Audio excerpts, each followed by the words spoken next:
Hello, future pre-treaters, and welcome to a little side segment I'm working on with Pre-Treat CSS. We're calling it the Interdisciplinary Breakdown. How can we speak the same language in patient care? So in this segment, I'm taking it upon myself to reach out to our perioperative brothers and sisters who work in the different areas that affect the patient care. Who are the people we're actually servicing on the other side of the phone with our patients? So this includes surgical techs, OR nurses, even people that aren't directly inside of the OR suite. So hopefully I'll be reaching out to some educators and Central Sterile Technician programs. So lots of great stuff coming down the pike. The ultimate goal, talking the same language, reaching the same goals, and sending more patients home safely, soundly, happily, and healthy every time. So with me today, I have an aspiring CST. Her name is Annie, and she's from Texas. She is currently a student of a CST program, and she is going through her program during this COVID period. So she has her own experience with that, and I can't wait for you guys to meet her. She's just wonderful, and you guys are going to love it. So without further ado, here is Annie. Hi, everyone. Thank you so much for having me, Sarah. I'm so excited to do this with you. I am so excited. Annie has been so gracious with me. So you know how I'm all about the flops and the successes. So this is our second or third try doing this, and she's been such a great sport and more than compliant, and I'm so grateful. So, Annie, I have to know, what's it like going through the CST program during COVID? And what made you even think of becoming a CST? And how did just the whirlwind of like living out a dream and now there's a pandemic? Your thoughts? So I wanted to be a CST pretty much like 2 years ago on the dot from like right now. I was in my anatomy class. They had a lab assistant. I was majoring in something else, and I was talking to the lab assistant. I was like, hey, what's your program? Da, da, da. And she's like, I'm the surgical type program. I'm like, oh, that sounds really cool. So we started talking about it more, and I immediately changed my major, and I started like applying for the surgical type program, and I had a week until like the deadline. So I made it like in like an inch. Yeah. So that, and then, going to clinicals during COVID right now, it was hard, especially in the beginning, because this is my second clinical rotation at the moment. And last semester, it got pretty much cut in half. So I got thrown into my second semester of clinicals, and I felt like I forgot everything. And things have definitely changed. We have PPE. The only thing that students don't get is like the N95s. But we're not in direct contact with COVID patients at all. So I think we're okay. Yeah. Good. I'm glad. Safety is so important. I know that we're taking extra steps to make sure we're not going in the room when the patient's intubated, and we're making sure that wrapped and sterile items don't go inside the room so they don't have to be reprocessed. So I couldn't relate more with the huge change in how we've always done it. And it couldn't be more refreshing, because if there's anything I hate is how we've always done it. Yeah. So I want to touch base on that. Actually, you are in your CST program and they do a rotation in Central Sterile. That's so cool.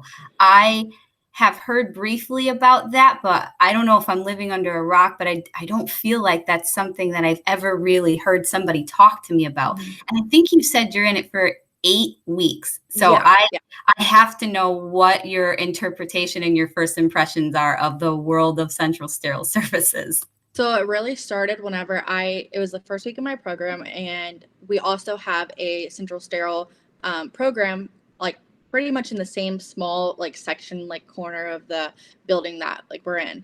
And so we did a little tour, and they were telling us about Central Sterile and what all it is. And I was like, oh, it's kind of gross in here, and so I was like, oh, definitely, I don't want to do that. Like, whatever. And then after we get back from taking the little tour, she's like, all right, well, now that y'all been through there, we're going to have an 8-week rotation, your first 8 weeks of clinicals. And I was like, oh gosh. Okay.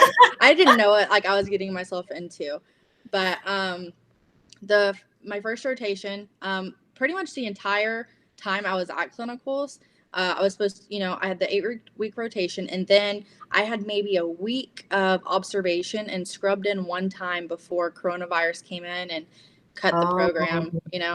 So yeah, so I didn't really have a whole lot of experience in the OR because I was mainly in Central Sterile that whole time. Oh, okay. So that's actually good. So when the COVID hit, so to speak, you were actually able to take the time and be in Central Sterile Services.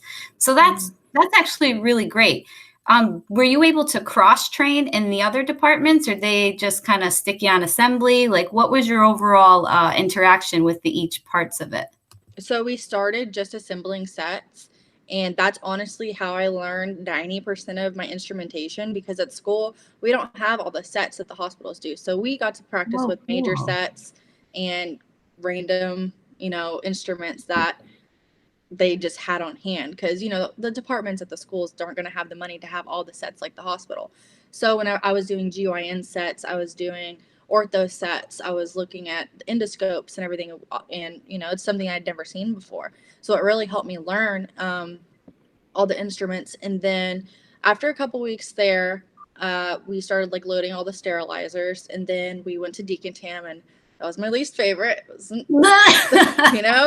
Oh, I know.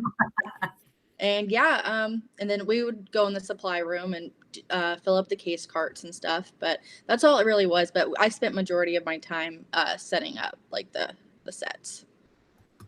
I can only imagine you in decontam, because I feel like, correct me if I'm wrong, because I'm not upstairs in the room, but isn't like a surgical tech's thing that they're very clean and sterile and they don't have to like touch most of us are super like OCD clean freaks. Not everybody, but I am. I actually was in one of my cases yesterday, and one of the scrub techs was watching me, making sure I'm not messing up or anything, and he's like, "Are you cleaning your instruments? Like, they're supposed to have blood on them." Because I got a lap, and I was just wiping them off with the sterile water. Just He's like, "Oh, what are you doing?" Well, I'm super grateful you use sterile water and not saline, because that's I learned that in sterile processing. So thank you for using the sterile water, and we appreciate cleaning the instruments. And you use pre-treat, right?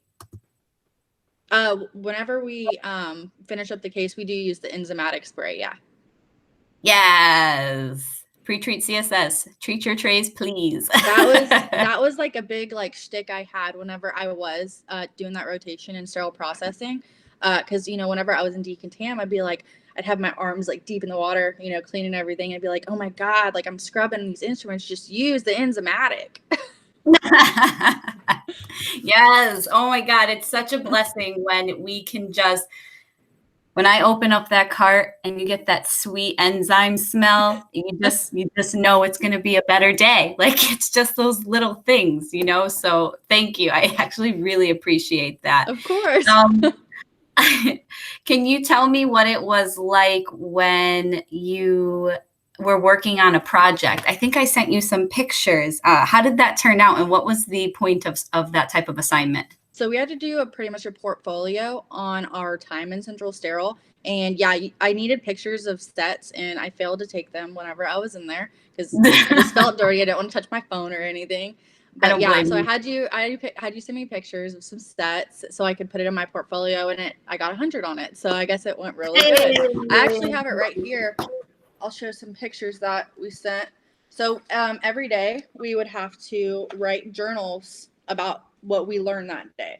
So first day, I was doing sets, like I said, and then towards the end, I was doing more with the sterilizers and everything. Let's see if I can find the pictures. Yeah, so there's some pictures of like the sterilizers. Sorry. Oh, nice. Oh, I like those automatic handles. There's some that look like wheels on like submarines. So we got good ones. I love it. I love it. Can I see the pictures of the sets one more time? Yeah. I love it. Let's see here. I think these are the actual ones you sent me, and with the count sheet. Oh, yeah, digital count sheets. Look at that indicator. That's what's up. That's great. So, I mean, I guess to round out the interview, I really want to ask you, even though you've only been scrubbing shortly and you're really starting to get back involved because COVID is something that hopefully we're maintaining and managing well as we revamp and vamp up with elective surgeries. There we go. Yeah. And what's something that Central Sterile Services can offer you as an aspiring CST? What can we do to make your onboarding a better experience and help you really make the career you want out of your schooling? Well, definitely, it's a two-way street. We help y'all help us. Nobody, like, we can't do our job without each other. So, things like maybe double checking the case cards, making sure we have all the supplies that we need, because there's been times where things have been forgotten.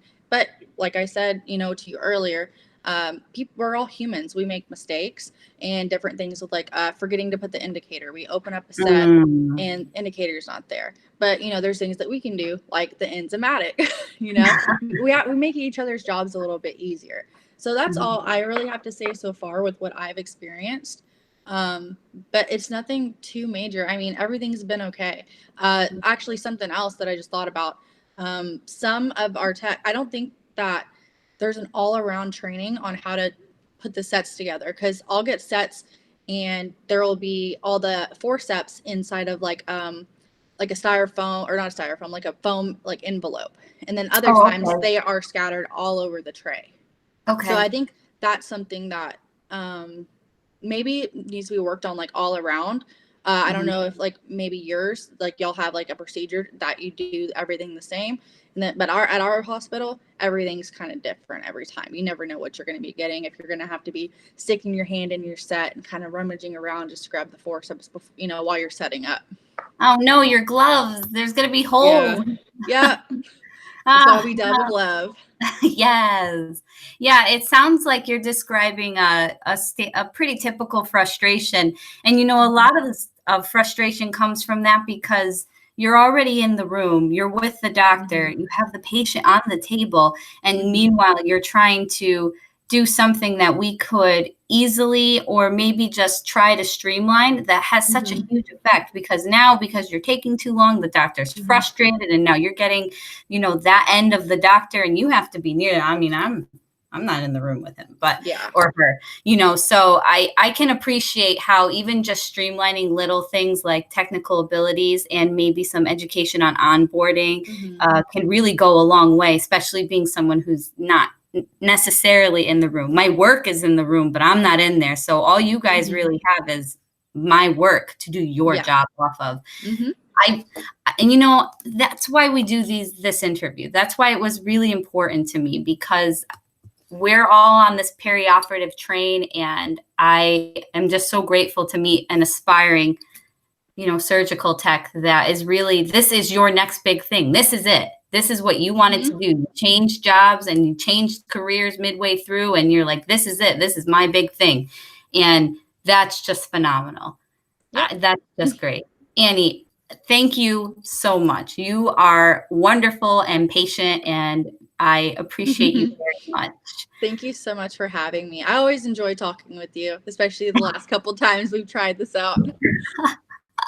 Oh my gosh, a couple times. Yeah, a couple times indeed. So listen, I just want to say, from all of the future pre-treaters and myself, Sarah B. Cruz from Pre-Treat CSS, thank you again for your time and your dedication to your craft. And thank you for helping us take the next steps in speaking the same language in patient care.